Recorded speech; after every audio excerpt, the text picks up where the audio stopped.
welcome back to the Apex GMAT channel. My name is Natalie, and today I'm going to be speaking to you about the latest MBA admissions and GMAT trends. So today I want to start out by speaking about the fact that due to the coronavirus pandemic, some MBA programs have waived their GMAT requirements from the application process, including some top schools such as the University of Virginia's Darden School of Business.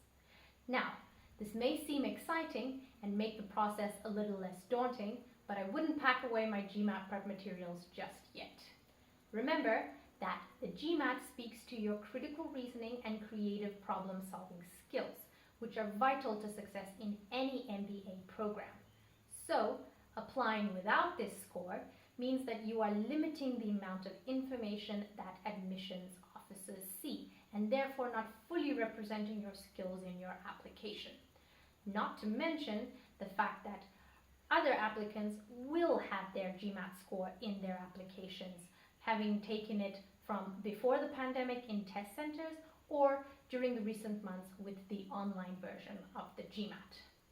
Additionally, if you have a weaker part of your application, such as a lower GPA, then having a high GMAT score can help offset this and make you more competitive. So, as you are thinking about your application and your GMAT score's place within that application, it's best to keep these points in mind. Now, you might be thinking, the online GMAT exam, do I really want to take it? And when it first came out, there were some concerns.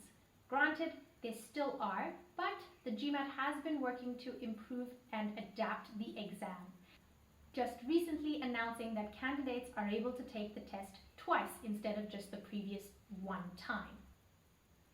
This will provide extra flexibility for candidates to improve their GMAT score in the second sitting if the first sitting was not representative. Additionally, some extra changes to the whiteboard options improves test taker experience. So that's all that I have for you today. I hope that it was really helpful. Please leave any questions or comments below and I'd be happy to respond to them.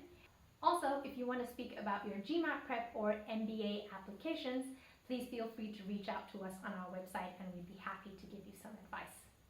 Have a great GMAT prep day.